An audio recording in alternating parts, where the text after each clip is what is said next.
नमस्कार, मैं हूं प्रदीप कुमार। आप देख रहे हैं पॉलिटिकल आइडिया। पॉलिटिकल आइडिया के आज के इस अंक में आप सभी दर्शकों का बहुत बहुत स्वागत है। मित्रों, अंततः बिहार के दोनों चरणों के लिए नामांकन की प्रक्रिया समाप्त हो गई। प्रथम चरण के लिए नाम वापस लेने की तिथि भी समाप्त हो गई, लेकिन जो बातें मोटे तौर पे निकल कर आई वो निकल कर ये आई, साथ ही हर दल ने अंततः अंतिम दिन 3 पार्टियों ने अपनी सूची प्रकाशित किया। मुकेश सहनी, आरजेडी और कांग्रेस अंतिम दिन ने अपनी पूरी उम्मीदवारों की सूची प्रकाशित किया। लेकिन अब अगर सब पर निष्कर्ष निकालें तो परिणाम क्या निकल कर आता है, गौर से सुनिए। 1 महीने की कहानी मैं बता रहा हूं, जिस प्रकार से घटनाएं बदली हैं। वीडियो देखिएगा पूरा शुरू से अंत तक तो बातें समझ में आएगी। अगर पसंद आता है तो लाइक कीजिए, कमेंट कीजिएगा, शेयर कीजिएगा। चलिए शुरुआत करते हैं। राहुल, कांग्रेस पार्टी से। कांग्रेस पार्टी पिछली बार 70 सीटें लड़ी थी।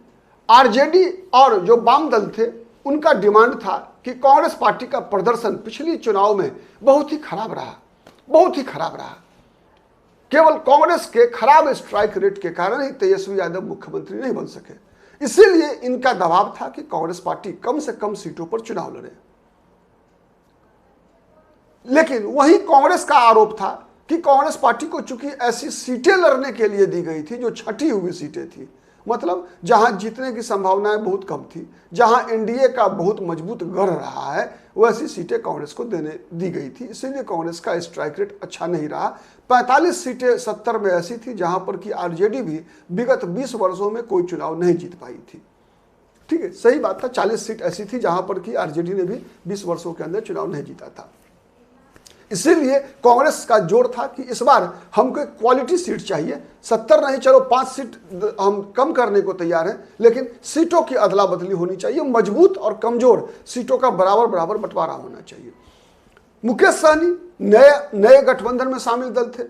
मुकेश सहनी का था, शुरुआत हुआ 60 सीट से, घटकर आए 45, 35, 40, 30, अंत में आए 24 सीट पर। लेकिन अंत में जो परिस्थिति बनी, चूंकि आज हम इस वीडियो में बात करेंगे मुख्य रूप से मुकेश सहनी के बारे में, तो निकल कर बात में क्या आई, खोदा पहाड़ निकली चुईया।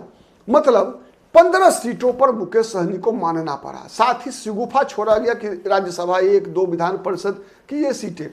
ठीक है, चलिए, मुकेश सहनी ने कह दिया स्पष्ट रूप से कि नहीं चाहिए राज्यसभा, हमको डिप्टी सीएम चाहिए। लेकिन न अब तक सीएम का घोषणा हुआ, न डिप्टी सीएम का घोषणा हुआ। मतलब एक मामला पहले खत्म हो गया, सीएम डिप्टी सीएम का झमेला खत्म। कांग्रेस ने कह दिया चुनाव के परिणाम आने के बाद देखेंगे, और यही हुआ। महागठबंधन इस मामले में अगर कहें तो टूट गया। न सीएम न डिप्टी सीएम के उम्मीदवारी की घोषणा हुई, मतलब यहां पर फेल। अब बात आते हैं सीट शेयरिंग का। तो सीट शेयरिंग का मामला अब देखिए, सबसे पहले शुरुआत कीजिए। बात हुई कि आरजेडी और कांग्रेस दोनों सीट छोड़ेगी मुकेश सहनी के लिए, सीट छोड़ेगी झारखंड मुक्ति मोर्चा के लिए, सीट छोड़ेगी नई आने वाले पार्टियों के लिए। लेकिन आरजेडी ने 144 के बदले केवल 1 सीट छोड़ा। 143 पे चुनाव लड़ा या नहीं? कहां सीट छोड़ा, किसके लिए सीट छोड़ा? सीट छोड़ा एक सीपीआई-एमएल के लिए। सीपीआई-एमएल जो भारतीय कम्युनिस्ट पार्टी मार्क्सवादी लेनिनवादी है, उनके लिए 1 सीट छोड़ा, पिपरा, सुपौल। ठीक है, और बदले में आरजेडी ने उनसे औराई विधानसभा सीट ले लिया। औराई विधानसभा सीट लेकर वो सीट दे दिया मुकेश सहनी को। ठीक है, और साथ ही सीपीआई-एमएल की 1 सीट बढ़ाई गई, राजगीर में कांग्रेस पार्टी के हिस्से की पिछले बार सीट थी वहां वो सीट पर सीपीआई-एमएल ने अपने उम्मीदवार खड़े कर दिए। मतलब क्या हुआ, 1 सीट सीपीआई जो आरजेडी ने छोड़ा, मतलब 1 सीट जो आरजेडी ने कम किया वो सीपीआई-एमएल को दे दिया गया। 19 के बदले सीपीआई-एमएल 20 सीट पे लड़ी। क्लियर होगी, समझ में आया बात? 144 पिछली बार लड़ी थी आरजेडी 143 उम्मीदवार लड़ रहे हैं। 1 सीट आरजेडी ने कम किया केवल इसलिए कि पिछली बार सीपीआई-एमएल 19 लड़ी थी, इस बार सीपीआई-एमएल 20 लड़ रही है। इसके अलावे सब कुछ ठीक है। वैसे ही अब देखिए, अब सीपीआई के यूज करके कांग्रेस के उम्मीदवारों के खिलाफ उम्मीदवार खड़ा करा दिया गया फ्रेंडली फाइट के नाम पर। कांग्रेस ने भी सीपीआई के उम्मीदवार के खिलाफ फ्रेंडली फाइट के नाम पर उम्मीदवार खड़ा किया है। 6 सीटें ऐसी थी जहां कांग्रेस की सीटों पर आरजेडी ने उम्मीदवार खड़ा किया। इसमें 6 में 2 सीट पर समझौता हो चुका है। क्यों हुआ समझौता, उसका कारण भी मैं समझा रहा हूं आपको, समझिए। वैशाली में कांग्रेस पार्टी के संजीव सिंह पिछली बार सेकंड नंबर पर थे। उनकी सीट पर आरजेडी ने अजय कुशवाहा को उम्मीदवार बनाया। उन कांग्रेस के पास उम्मीदवार थे नहीं, लोजपा से उम्मीदवार लेकर खड़ा किया गया, वैसे ही जैसे पिछली बार पप्पू यादव के खिलाफ बीमा भारती को लाया गया था। वहां क्या हुआ खेल, वहां पर को आरजेडी ने अपने उम्मीदवार को वापस ले लिया है कांग्रेस के संजीव सिंह के खिलाफ। वहां से सिटिंग एमएलए हैं जनता दल यूनाइटेड के सिद्धार्थ पटेल, ठीक है। बृषिन पटेल जो पूर्व मंत्री थे उनके भतीजा हैं। और पूर्व मंत्री वीरचंद पटेल, जो लोग राजनीति को की समझ रखते हैं तो पता होगा वीरचंद पटेल पथ पटना में बहुत ही पॉपुलर है, क्योंकि अधिकतर राजनीतिक दलों का कार्यालय वीरचंद पटेल पथ पर है। और ये वीरचंद पटेल पथ के पुत्र बृषिन पटेल और उनके पुत्र और भतीजा सिद्धार्थ पटेल, मतलब वीरचंद पटेल के पौत्र हैं, ठीक है, बात समझ में आ गई। उनके खिलाफ कांग्रेस के संजीव सिंह, वहां अजय कुशवाहा को वापस ले लिया उम्मीदवार। लेकिन बदले में लालगंज में कांग्रेस के उम्मीदवार को वापस लेना पड़ा, ठीक है। कांग्रेस ने उम्मीदवार वापस ले लिया, किसके खिलाफ, शिवानी शुक्ला के खिलाफ। मुन्ना शुक्ला की बेटी है शिवानी शुक्ला, लालगंज में। तो लालगंज में शिवानी शुक्ला के खिलाफ जो कांग्रेस के उम्मीदवार थे अनिकेत कुमार राजा शायद, ठीक है, उनको वापस ले लिया गया। तो ये स्थिति है वहां की। तो बदला बदली हुआ। इसके अलावा जितनी भी विधानसभा सीट है, चाहे वो सुल्तानगंज हो, चाहे वो कहलगांव हो, चाहे वो बछवाड़ा हो, चाहे वो बिहार शरीफ हो, चाहे वो राजगीर हो, हर विधानसभा सीट पर मारामारी जो है महागठबंधन के अंदर है। और ऐसी ही मारामारी मुकेश सहनी के उम्मीदवार के खिलाफ भी है। तो आज हम बात कर रहे हैं कि मुकेश सहनी के खिलाफ कैसे गड़बड़ हुआ। तो मुकेश सहनी के लिए आरजेडी ने नई सीट छोड़ा, कांग्रेस ने भी 8 सीट छोड़ा, ठीक है। तो अब अनुमान लगाइए कि मुकेश सहनी के उम्मीदवार की स्थिति क्या होगी। इसका मतलब क्या है, इसका मतलब यह है कि मुकेश सहनी के उम्मीदवार के खिलाफ गौरा बौराम में भी साजिश।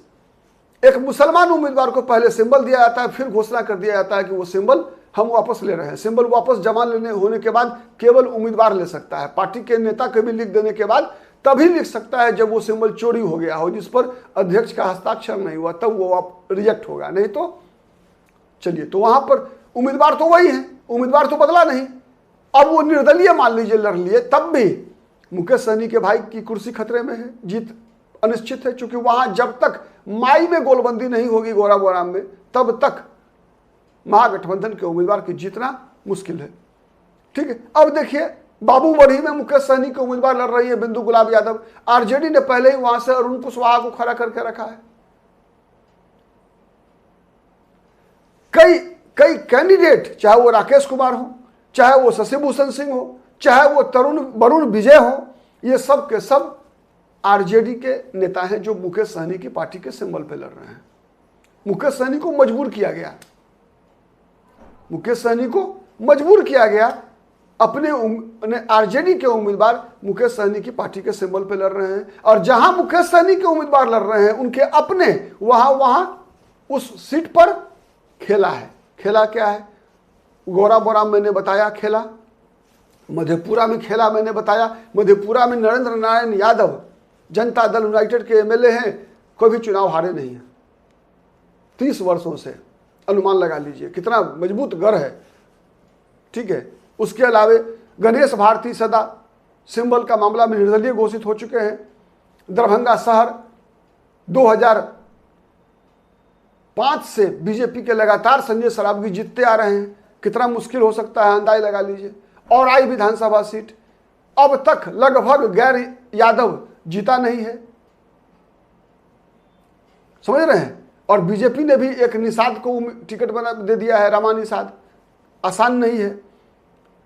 यादव जाति राकेश कुमार मुजफ्फरपुर बरुराज विधानसभा सीट में आरजेडी के कैंडिडेट हैं, ठीक है। चैनपुर जमा खान के खिलाफ वहां जो स्थिति है आप अनुमान लगा सकते हैं, कहने की जरूरत नहीं है।